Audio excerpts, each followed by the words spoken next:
Persoalan ketersingkiran perempuan dalam dunia kerja ini sifatnya sudah struktural ya.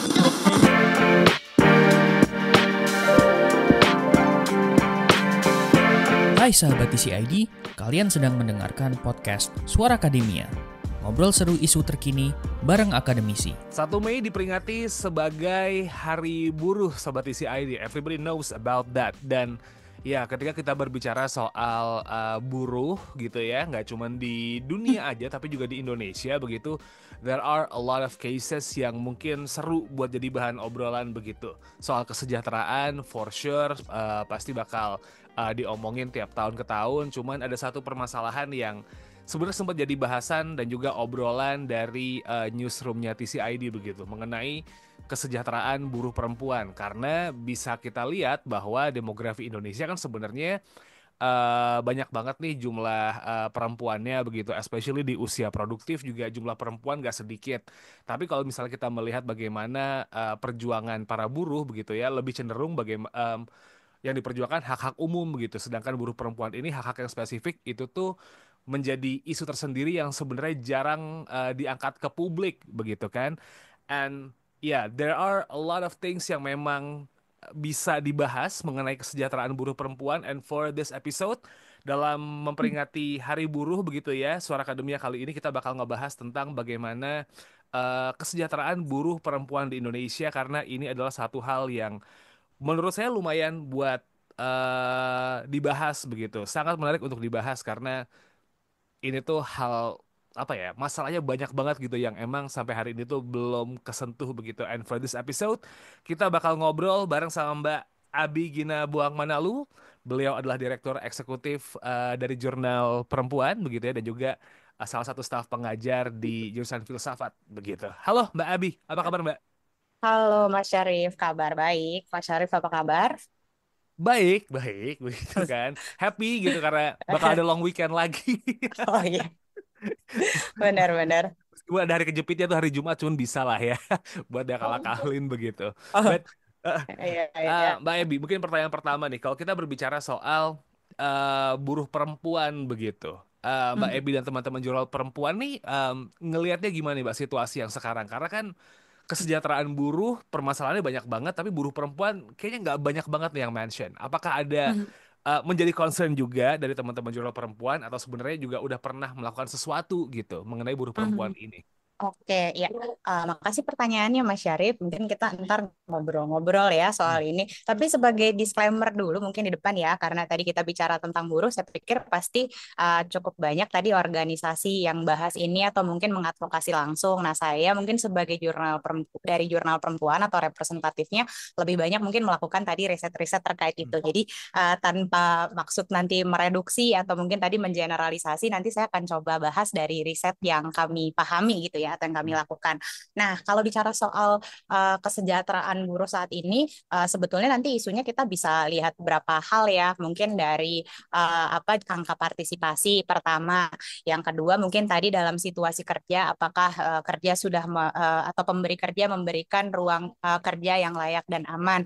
Lalu mungkin nanti isu yang agak spesifik atau dekat dengan perempuan, yaitu mungkin kasus kekerasan seksual ya di dalam dunia kerja. Nah, kalau bicara tadi soal kesejahteraan, sebenarnya mungkin pertama-tama kita perlu lihat dulu bahwa di dalam kerja gitu ya, perempuan tuh sebetulnya punya kebutuhan-kebutuhan khusus gitu ya Mas ya. Sebenarnya mungkin laki-laki dan perempuan pasti punya kebutuhan dasar supaya tadi dia bisa beroperasi, melakukan kerja-kerjanya secara baik. Nah, biasanya tadi baik untuk laki-laki dan perempuan, setiap pekerja itu supaya kita bisa melakukan kerja produksi atau kerja yang berbayar, kita harus didukung dulu pada pemenuhan tadi kerja reproduksi atau kerja perawatan di dalam rumah gitu, di dalam keluarga. Nah, tapi persoalannya karena tadi entah nilai patriarki atau mungkin karena kultur kita dan sebagainya macamnya, kerja-kerja perawatan ini seringkali dianggap sebagai kerja yang natural atau kerja yang secara kodratiah itu milik perempuan. Nah, ini yang makanya tadi menyebabkan banyak buruh perempuan. Buruh itu jangan dibayangkan hanya yang bekerja di pabrik ya, tapi saya juga sebagai dosen gitu, mungkin teman-teman yang lain yang menerima upah gitu dari pemberi kerja itu terkategori sebagai buruh. Nah, isunya adalah di sini sebenarnya yang pertama tentang partisipasinya ya. Ketika tadi perempuan itu secara inherent dilekatkan pada kerja-kerja reproduksi, seringkali dia menjadi hilang aksesnya terhadap kerja berbayar itu sendiri. Kalau nanti teman-teman bisa lihat gitu ya dari data BPS gitu 5 tahun terakhir aja, partisipasi laki-laki di dunia kerja dengan perempuan itu selalu punya gap yang cukup besar, mungkin hampir 30% di setiap tahunnya. Dan menariknya Jurnal Perempuan sebenarnya udah ngebahas ini dari tahun 2000-an awal, berarti sudah sekitar 20 tahun sebetulnya tren ini masih berlangsung. Nah, artinya sebetulnya ada persoalan ya tentang pemenuhan dasar tadi dari buruh atau pekerja perempuan yang sebetulnya belum terjawab nih di dalam sistem atau semesta kerja kita, baik dari aspek mungkin kebijakan negara, kebijakan apa namanya pemberi kerja, dan juga mungkin tadi lingkungan komunitas ataupun keluarga.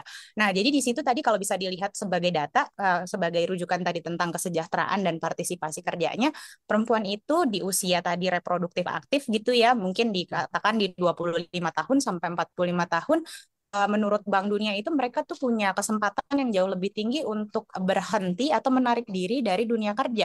Karena apa? Karena tadi masyarakat mengharapkan bahwa di usia-usia tersebut perempuan menikah, punya anak, dan tadi menjalankan fungsi utamanya yaitu tadi sebagai perawat keluarga. Nah, jadi artinya gimana tuh kesejahteraan ya? Artinya kalau misalnya perusahaan atau pemberi kerja mau mencoba memberikan keadilan kerja atau ruang kerja yang akomodatif pada perempuan, harusnya tadi peran ganda yang dimiliki perempuan ini coba dikenali dan dijawab. Misalnya nanti dengan apa nanti kita bisa bahas lebih lanjut, tapi mungkin dengan apa kebijakan-kebijakan afirmatif atau dukungan dari dunia kantor, investasi dari negara supaya perempuan tadi sebagai buruh atau sebagai pekerja yang berbayar tadi bisa melakukan kerja-kerja profesionalnya, tetapi juga ada bantuan atau ada apa namanya tindakan afirmatif terhadap tanggung jawab reproduktifnya tadi ya, supaya tadi dia bisa menjalani kedua peran itu tanpa harus memilih salah satu di antaranya. Nah, itu mungkin tadi gambaran besarnya ya. Sebelum masuk kesejahteraan, kita penting tadi bicara tentang ketersingkiran perempuan dulu gitu di dalam dunia kerja. Nah, hal-hal lainnya adalah tadi mungkin tentang situasi kerja layak dan aman ya, itu sebetulnya sudah menjadi mandat dari konvensi internasional juga seperti ILO begitu, dan itu sudah diratifikasi. Tapi pada kenyataannya sebetulnya kadang-kadang ruang-ruang kerja yang kita miliki itu memberikan tadi kerentanan yang berganda. Tentu laki-laki juga rentan juga sih jadi budak korporat lah bahasa sekarangnya ya, atau tereksploitasi. Nah, tapi dalam konteks perempuan kadang ada beban-beban berganda, misalnya tadi karena ada stereotip bahwa dia itu nggak kompeten dalam dunia kerja, jadi dia harus kadang membuktikan 2 kali lipat supaya tadi bisa diakui atau supaya bisa mendapatkan promosi yang sama dengan laki-laki. Nah, tapi kalau ditanya tadi apa-apa saja isu kesejahteraannya, saya pikir itu apa namanya artinya tadi tidak diresponnya tadi ya apa isu antara kerja reproduksi dan kerja produksi itu ternyata implikasinya luas gitu, mulai dari keterlibatan, mulai dari penyingkiran gitu. Kalau teman-teman tahu misal dalam PHK gitu karena misalnya COVID, sebetulnya nggak akan ada yang bilang bahwa itu bernuansa gender, tetapi kalau kita amati lebih detail, misalnya harus ada efisiensi, itu nilai-nilai budaya mempengaruhi biasanya putusan dari manajerial, misalnya dengan membayangkan oh perempuan bukan breadwinner, atau oh perempuan biasanya kerjanya kalau di masa COVID karena WFA dia nggak kompeten. Jadi biasanya itu pun mempengaruhi bagaimana perempuan lebih diprioritaskan atau didahulukan untuk misalnya mengalami PHK ketika misalnya ada ketidakseimbangan atau ada efisiensi di dalam kerja. Nah, jadi ini semuanya berkait. Jadi kalau kita mau bicara kesejahteraan kerja, pertama penting tadi kenali bahwa situasi subjek pekerja baik itu laki-laki dan perempuan bisa berbeda karena gendernya, dan itu harus diakomodasi supaya bisa menghasilkan ruang kerja yang aman dan tadi ya menjawab kebutuhan dasar dan kesejahteraan pekerja perempuan. Oke, perbedaan mencolok dari pekerja perempuan dan juga pekerja laki-laki ini kan artinya ketara banget ya, Mbak Ebi gitu ya. Apa sih yang bikin muncul begitu? Apakah memang budaya patriarki kah the problem gitu? Atau apa nih? Yang mana? Maksudnya gimana, Mas? Sorry. Kan tadi kayak ketersediaan pekerjaan, penyingkiran gitu tuh kan Iya, iya. sering jadi masalah gitu ya untuk buruh perempuan gitu ya. Nah, Hmm. permasalahan-permasalahan ini tuh muncul gara-gara apa ya? Apakah memang karena budaya patriarki yang masih ngakar kah atau apa nih?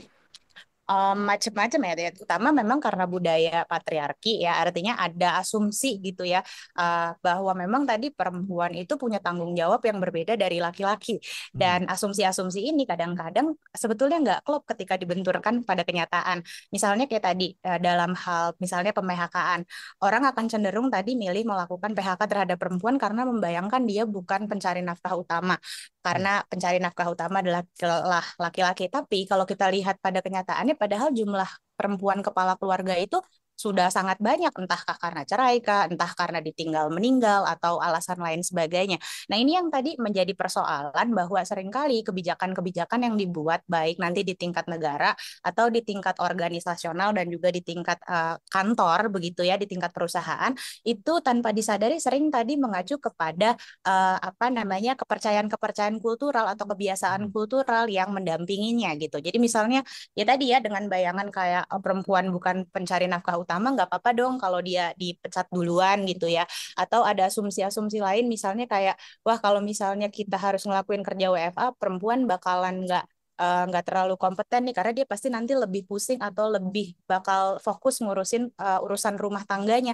Nah, itu kan harusnya tadi justru lebih dikenali dan juga diurai gitu ya. Tetapi yang terjadi biasanya perusahaan atau mungkin tadi kebijakan negara atas nama membuat kebijakan yang netral, dia memperlakukan semua orang secara sama. Nah, ini yang kemudian nanti dikritik para sejumlah feminis bahwa keadilan itu tidak melulu tadi bersembunyi di balik kata kebijakan yang netral gender atau memperlakukan orang secara sama, tetapi justru tadi mengenali kebutuhan-kebutuhan khususnya dan mencoba tadi menjawabnya dalam entah kebijakan afirmatif atau program dan lain sebagainya yang memang bisa menyentuh tadi ya persoalan mendasar tadi, karena persoalan ketersingkiran perempuan dalam dunia kerja ini sifatnya sudah struktural ya, artinya bukan terjadi pada satu dua orang. Kalau kita bisa lihat trennya tadi yang 20 tahunan dan selalu memang terjadi di usia reproduktif aktif, artinya itu bukan karena kehendak pribadi seseorang keluar dari dunia kerja atau pasar kerja, tetapi memang secara struktur dia disituasikan untuk memilih gitu, seakan-akan Anda hanya punya pilihan sebagai perempuan, Kak, mau pilih karir sama sekali berarti harus mengabaikan rumah tangga, atau sebaliknya berfokus pada rumah tangga dan Anda berarti nggak bisa terlibat dalam dunia kerja. Nah, ini tentu saja tadi di dalam sejumlah pendekatan dan konvensi internasional, kalau kita mau memenuhi hak dasar seseorang, harusnya kita tadi memastikan dia bisa terlibat dan punya pilihan ya untuk tadi terlibat pada kedua-dua halnya tersebut. Dan tanggung jawab siapakah itu?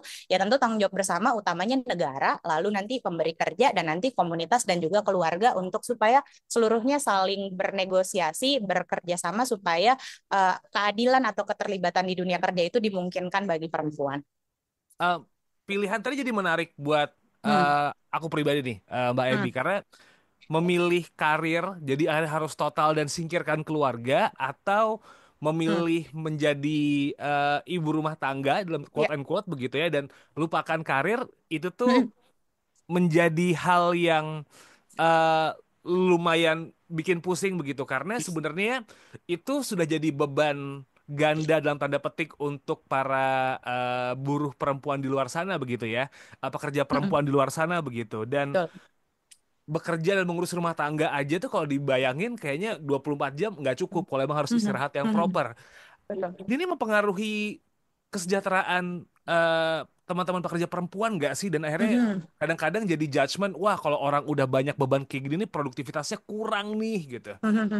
Ya betul, itu tentu sangat berkaitan ya. Nanti teman-teman mungkin kalau tertarik lebih lanjut bisa baca riset-riset di Jurnal Perempuan edisi apa namanya kerja dan kerja perawatan gitu, bahwa ya akhirnya perempuan tadi punya potensi lebih tinggi untuk mengalami burnout gitu daripada laki-laki. Tentu kita nggak nutup mata dalam kondisi kerja yang serba kapitalis ini, semuanya pun diserap ya nilai lebihnya. Tapi dalam konteks perempuan itu ada tuntutan yang lebih lagi gitu ya. Bahkan kalau teman-teman bisa lihat begitu ya sejumlah misalnya wawancara kualitatif gitu yang dilakukan, perempuan tuh kadang kerap punya rasa bersalah gitu ketika dia jadi perempuan yang bekerja gitu ya. Karena nanti rasa bersalahnya karena tidak bisa menjalankan peran utuh sebagai misalnya perawat rumah tangga terhadap anak dan lain sebagainya. Nah, ini yang jadi isu bahwa harusnya tadi peran perawatan ini kan juga sama pentingnya. Nah, maka untuk supaya perempuan bisa menjalani kedua-duanya tanpa harus memilih yang satu dan mengorbankan yang lain, ini dibutuhkan tadi dukungan dari negara, artinya negara melakukan investasi terhadap kerja perawatan, lalu juga tadi mendesak atau memastikan negara pemberi kerja atau perusahaan tadi tunduk juga pada prinsip yang sama, sehingga perusahaan tadi juga menjamin gitu bahwa perempuan bisa tetap bekerja secara optimal dan didukung gitu ya tadi untuk melakukan fungsi-fungsi perawatannya.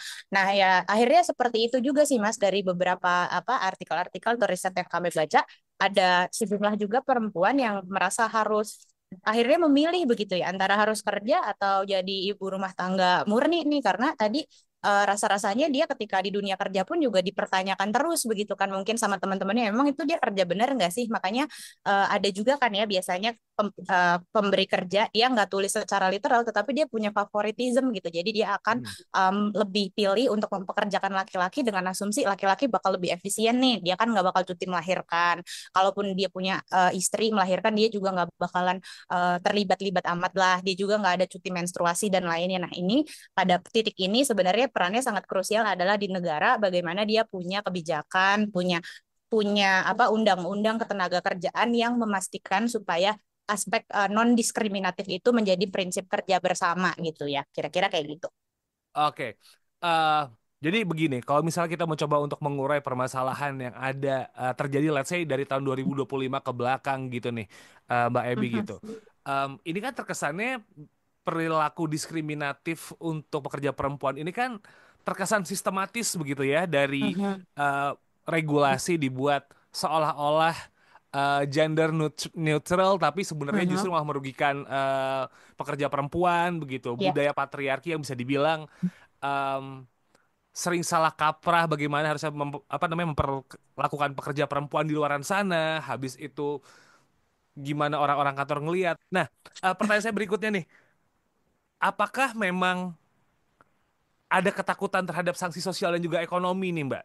Karena kan Mhm. biasanya perempuan ini kan disuruh diem gitu dengan Iya, iya. diskriminasi ini. They cannot talk about this case. Bahkan Mhm. kalau kita ngelihat kampanye Hari Buruh pun juga mentok-mentok cuma di UMR begitu. Iya, Dan iya. juga kesejahteraan. Mhm. Isu-isu ini tuh jarang banget diangkat sama buruh-buruh perempuan gitu. Dan mengutarakan ini tuh kayaknya jadi hal yang jarang dan langka. Mhm. Apakah karena memang udahlah situasi budaya kayak Mhm. gitu, padahal ini jelas-jelas sistematis dan merugikan mereka, tapi suaranya nggak nyampe juga gitu ke publik nih. Hmm. Iya ya, jadi ya sebetulnya kelin-kelin dan ketiga-tiganya sih ya. Satu, tadi aspek dari kebijakannya juga memang tadi netral gender gitu ya, Hmm. seakan-akan ya dia sudah berlaku adil dengan memperlakukan semua secara sama. Padahal tadi ada isu-isu yang betul-betul memang sudah secara sistemik selalu dialami oleh perempuan gitu ya. Nanti ini implikasinya juga ke feminisasi kemiskinan gitu ya, Mas Hmm. Karol, bisa dilihat dari datanya, banyak perempuan yang akhirnya memilih kerja di sektor informal yang baik itu tadi tunjangannya lebih rendah, jaminannya lebih sedikit dan lain sebagainya, bukan karena misalnya kapasitas pendidikan yang nggak mampu atau kompetensi yang nggak ada, tetapi karena tadi tidak ada regulasi yang mengatur supaya tadi perempuan bisa terlibat secara utuh di dalam. Jadi apa yang terjadi kemudian adalah kadang-kadang tidak terlalu menghargai tadi nilai kemanusiaan atau aspek pemenuhan dasar. Kebijakan dia juga harus melakukan fungsi investasi terhadap kerja perawatan dan juga pengawasan. Nah, tapi yang sering kali terjadi di kita ya udah kebijakannya ada, tapi dia jalan sendiri, negara nggak sungguh-sungguh memberikan sanksi atau dukungan kepada perusahaan. Lebih lanjut lagi tadi budaya diam. Kalau dibilang budaya diam,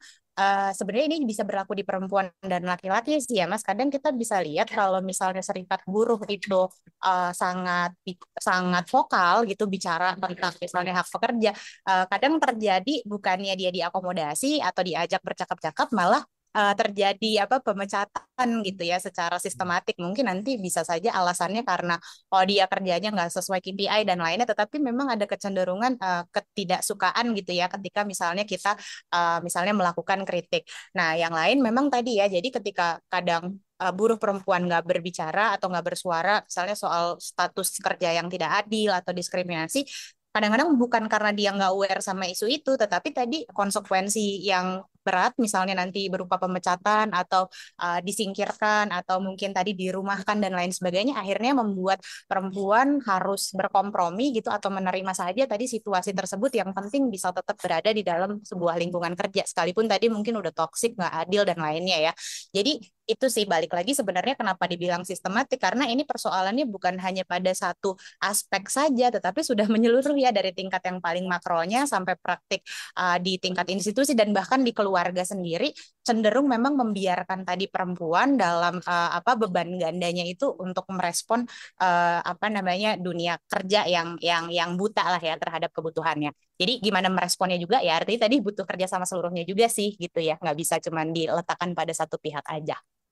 Oke. Next questions adalah hal yang sekarang lagi rame buat dibahas nih. At least ada di beberapa diskusi gitu mengenai RUU KIA nih Mbak Ebi. Ini tuh ketika berbicara soal kesejahteraan ibu dan anak, ya pemerintah itu memikirkan bagaimana ibu dan anak itu tuh kesejahteraan diperhatikan. Namun ketika kita berbicara mengenai pekerja perempuan yang akhirnya menjadi seorang ibu, ini tuh dianggap menjadi undang-undang yang bikin deg-degan gitu, karena secara situasi sekarang justru malah kayak menggusur pekerja perempuan. Cuti Iya. 6 bulan. Oh, dia Iya. 6 bulan cuti nih, ini setengah tahun, ya udahlah kita suruh dia mengundurkan diri dalam tanda petik supaya akhirnya nggak bayar pesangon. Itu tuh sangat banget sangat sangat ditakutkan oleh pekerja perempuan. Nah, Iya. dari Mbak Ebi atau mungkin dari teman-teman jurnal perempuan gitu ngelihat pemberitaan yang baru soal RUU KIA terus juga dikaitkan dengan kondisi pekerja perempuan Indonesia sekarang, gimana nih? Sebenarnya ada beberapa masalah ya. Awalnya RUU KIA sendiri pertama itu juga cukup bias. Kalau kita bicara RUU KIA sebenarnya dia lebih banyak mengcover pekerja formal ya Mas ya. Jadi artinya mungkin tadi pekerja atau buruh yang tadi yang formal yang mungkin di kantor atau dalam konteks yang seperti itu. Tapi dia belum mencakup tadi pengalaman perempuan keseluruhannya gitu. Artinya dia sebagai undang-undang sebetulnya juga belum belum mencapai atau menjawab juga tadi kebutuhan perempuan yang bekerja di sektor informal.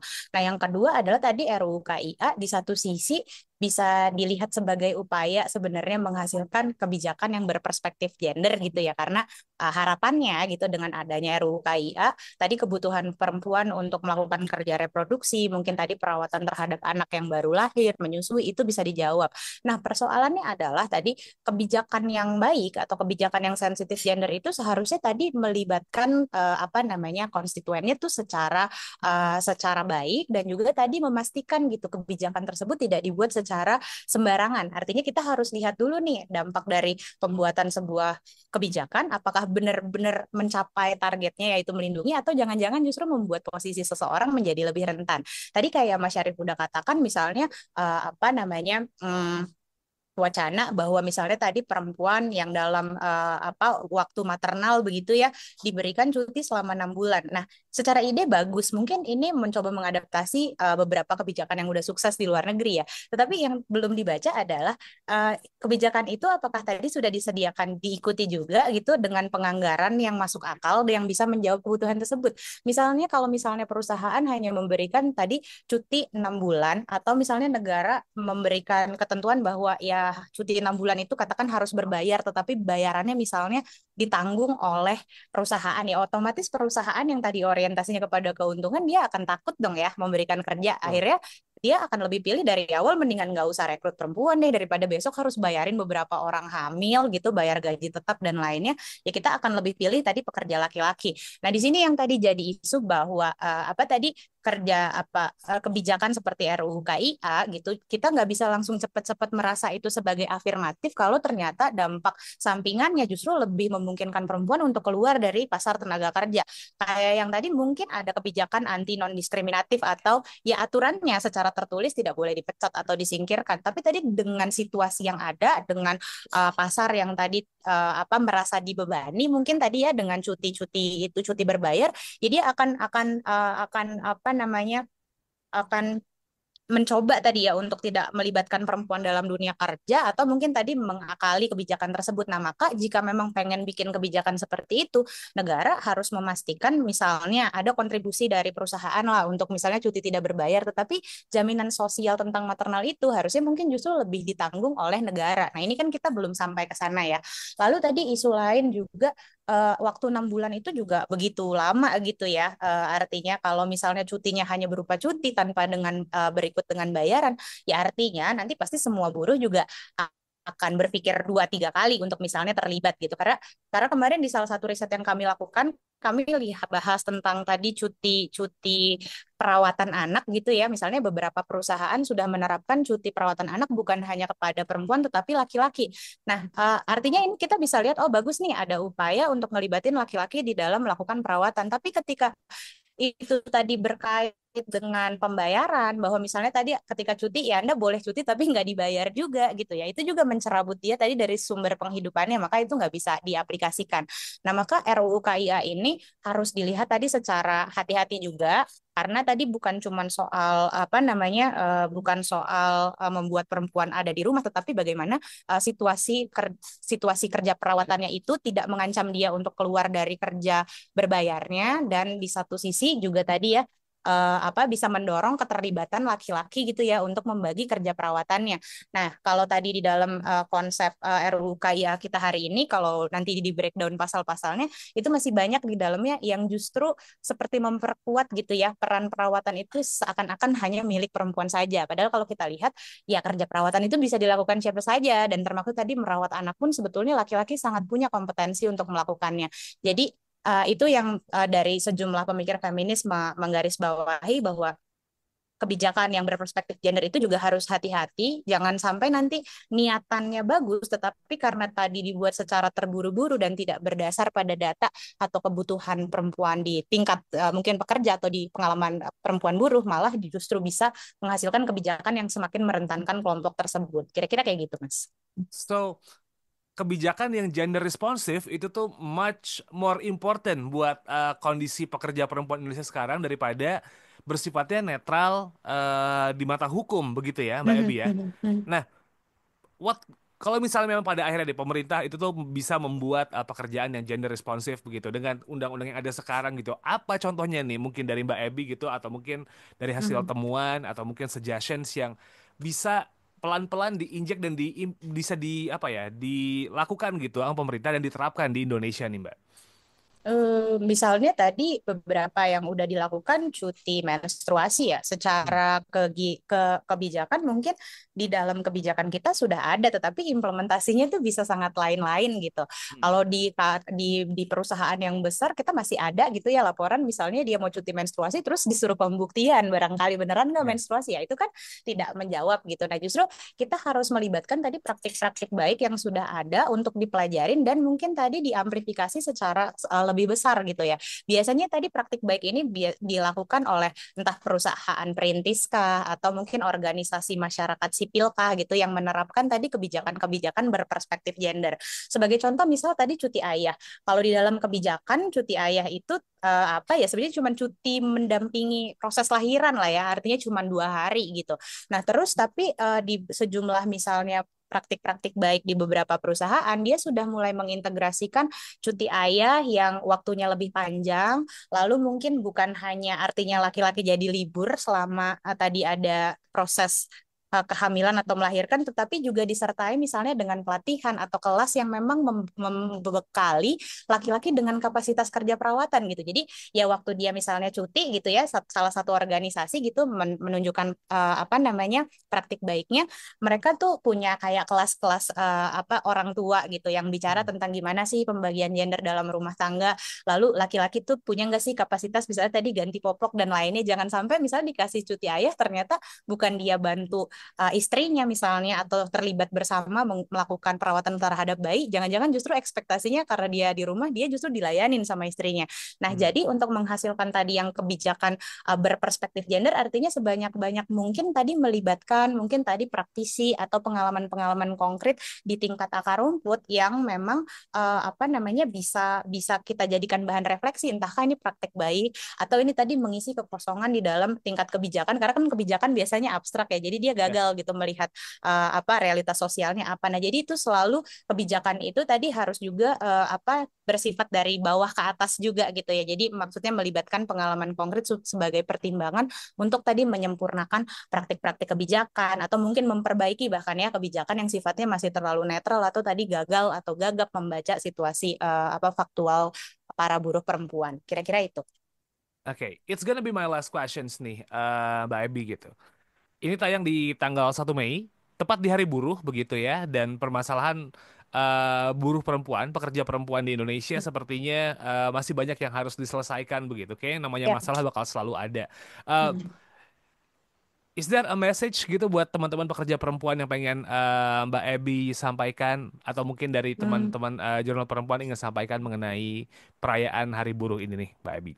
Oke, ya mungkin tentang terkait buruh perempuan ini harusnya perayaan atau tadi ya peringatan hari tersebut idealnya bukan hanya sebagai momen untuk mengingat, tetapi sebagai momen untuk memperkuat kembali tadi ya komitmen kita kepada kerja yang berkeadilan, kepada kerja yang memanusiakan manusia, kepada kerja yang memastikan adanya tadi ruang kerja yang layak dan aman untuk semuanya. Nah, di dalam Hari Buruh ini saya pikir ini jadi momen refleksi untuk kita semua ya, bahwa persoalan keadilan dalam ruang kerja juga bukan cuma tentang pemenuhan hak perempuan, tetapi sebetulnya keadilan ini jadi penting untuk kita semua gitu, karena kita semua tadi yang menerima gaji atau menerima pembayaran dari pekerja, dari pemberi kerja adalah juga buruh. Jadi saya pikir isu ini harusnya tadi menjadi isu kita bersama. Cuman kan seringkali yang terjadi tadi ya, kalau misalnya ada ketidakadilan dalam kerja, seakan-akan ini hanya jadi kelompok yang disuarakan oleh buruh saja yang di pabrik atau di mana. Tapi justru yang jadi penting adalah membangun kembali tadi solidaritas gitu ya, untuk memastikan tadi ruang kerja yang adil, gender yang aman, yang inklusif bagi semuanya. Itu aja mungkin. Oke. Thank you so much Mbak Ebi, kesempatannya buat ngobrol kali ini mengenai buruh perempuan. Anyway, karena ini udah di ujung, mungkin Mbak Ebi bisa nyampein apa yang lagi seru nih Mbak dari jurnal perempuan nih yang mungkin bisa dibaca begitu. Karena kan aku terakhir sempat baca tentang hak politik pekerja migran ya, kayaknya sempat Iya. dikeluarin gitu 118 kalau nggak salah ya. Itu Tuh. nomornya ya. Nah, Ya. ada lagi nih yang lagi seru dari teman-teman JP Oke. nih Mbak. Kalau sekarang kita lagi berproses untuk nerbitin edisi 119 tentang partisipasi perempuan di tingkat akar rumput terhadap transformasi sosial. Jadi kalau sebelumnya mungkin kita ngebayangin tadi ya partisipasi politik lebih kepada yang elektoral, hari-hari ini kita mau lihat lagi bahwa partisipasi politik itu jauh lebih luas dari situ, dan bahwa tadi teman-teman di akar rumput juga sudah banyak melakukan upaya-upaya untuk mendorong keadilan gender. Nah, nanti mungkin itu akan terbit di bulan Mei, nanti teman-teman bisa akses secara bebas gitu ya di indonesianfeministjournal.org. Oke. Kalau emang pengen tahu update-nya dari teman-teman Jurnal Perempuan, follow aja Instagramnya di jurnal_perempuan atau cek their website di jurnalperempuan.org. Itu ya, Mbak Abi ya? Ya. Langsung aja di follow. Kalau begitu, it's a wrap for this episode Sobat Isi ID. Thank you so much for listening this podcast. Jangan lupa buat nge-follow Suara Akademia di Spotify dan juga YouTube Music. Don't forget to subscribe our YouTube channel juga di The Conversation Indonesia, and follow our social media di @conversationidn. Kita ada di TikTok, kita ada di X, kita juga ada di Instagram. Saya Muhammad Syarif signing out. Thank you so much for listening this episode. Kita ketemu lagi minggu depan. Wassalamualaikum. Kalian telah mendengarkan podcast Suara Akademia, ngobrol seru isu terkini bareng akademisi.